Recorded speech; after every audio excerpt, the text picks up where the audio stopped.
L'alternance démocratique au Nigeria pourrait-elle servir de modèle pour le reste du continent? Vous le savez qu'il y a plusieurs échéances électorales cruciales dans les prochains mois en Afrique, avec des chefs d'État qui pourraient être tentés de se maintenir au pouvoir. On va en parler avec nos invités. Brice Makosso, bonsoir. Bonsoir. Vous êtes membre de la société civile congolaise et coordinateur de Publier ce que vous payez au Congo-Brazzaville. Et puis à vos côtés, l'abbé Gamaliel, bonsoir. Et vous êtes membre de l'ONG Caritas au Burundi. Et tous les deux, vous faites partie de la campagne Tournons la page. Et vous publiez avec d'autres membres de la société civile en Afrique et supervisé par le Secours catholique un rapport qui s'intitule, on le voit, En Afrique comme ailleurs, pas de démocratie sans alternance. Alors une réaction tout d'abord, Brice Makosso, à ce qui vient de se passer au Nigeria. Est-ce que c'est possible aussi au Congo-Brazzaville ? Je l'espère. C'est une bonne chose qui vient de se passer au niveau du Nigeria pour dire qu'en Afrique, nous pouvons avoir une démocratie avec alternance. Ça prouve que la démocratie, elle est une, qu'il n'y a pas une démocratie à l'africaine, que la démocratie, elle est universelle. Et nous espérons vivement que ce qui vient de se passer au Nigeria puisse inspirer des pays comme le nôtre, le Congo-Brazzaville. Il faut rappeler qu'au Congo-Brazzaville, donc le président Denis Sassou Nguesso ne l'a pas encore annoncé officiellement, mais son parti l'appelle à changer la Constitution et à se présenter pour un nouveau mandat. Est-ce que vous pensez que c'est ça qui va se produire, que le président a cette intention-là ? Nous espérons que le président il va respecter la Constitution et qu'il va respecter le serment qu'il a eu à prononcer par deux fois. La Constitution ne permet plus un troisième mandat pour le président de la République. Et nous pensons que le président devrait tout simplement s'en tenir à cela.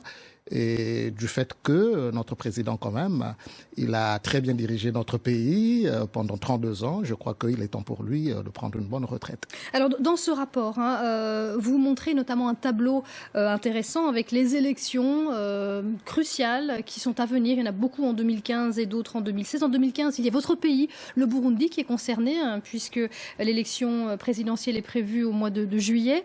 Est-ce que au mois de juin même, au mois de juin, même cas de figure, on ne sait pas encore si le président de Nkurunziza va se représenter, mais des membres de son parti l'y encouragent fortement. Est-ce que l'Église, vous faites partie de l'Église catholique, est-ce que l'Église a un rôle important à jouer, notamment au Burundi ? Oui, l'Église catholique a un rôle à jouer, surtout en rappelant le respect des règles démocratiques et des principes démocratiques.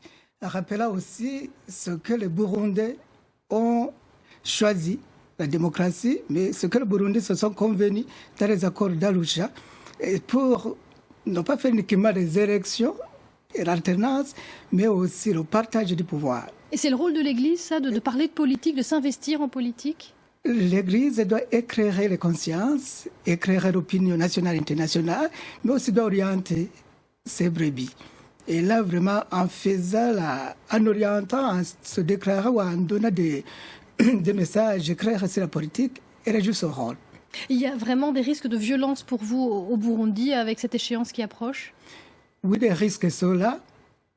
Nous trouvons dans un groupe, plutôt trois groupes, un groupe de ceux qui sont pour le troisième mandat du chef de l'État, un groupe qui est contre le troisième mandat du chef de l'État, mais aussi un groupe qui est mou. Les deux premiers groupes ont juré de descendre dans la rue une fois que le président se présentera pour le troisième mandat. Un autre dit hâte troisième mandat et on ne sait pas ce qui va se passer si les deux groupes se rencontrent dans la rue. C'est là l'inquiétude en fait. Alors dans ce rapport, vous donnez également toute une série de recommandations. Pour vous, Brice Makosso, vous donnez des recommandations aux chefs d'État africains notamment, mais aussi à la communauté internationale. Qu'est-ce qu'il faut faire? C'est quoi qui est le plus important pour qu'il y ait cette alternance démocratique, notamment dans vos pays? Je crois qu'il faut ériger la notion de l'alternance comme un principe intangible. C'est-à-dire que nous retrouvons en Afrique des pays dans lesquels la Constitution prévoit 2 mandats suffisent pour tout chef d'État. Mais nous retrouvons également des pays où ils ont pu enlever la question de l'alternance démocratique au pouvoir, c'est-à-dire que permettre à un chef d'État de rester au-delà de plus de 2 mandats. Et donc ce que nous demandons dans le rapport est que nous puissions consacrer ce principe 2 mandats suffisent pour un président de la République. Et pour les pays qui n'ont plus cette limitation de mandat dans leur constitution, de revenir évidemment à cette limitation de mandat. Vis-à-vis de la communauté internationale, nous pensons qu'il faudrait ériger les coups d'État constitutionnels au même niveau que les coups d'État militaires, puisque aujourd'hui, on voit bien que tripatouiller les constitutions pour confisquer le pouvoir n'est rien d'autre que des coups d'État constitutionnels. Merci beaucoup à tous les deux, Père Gamaliel, Brice Makosso, d'être venu dans le Journal de l'Afrique nous évoquer cette alternance démocratique.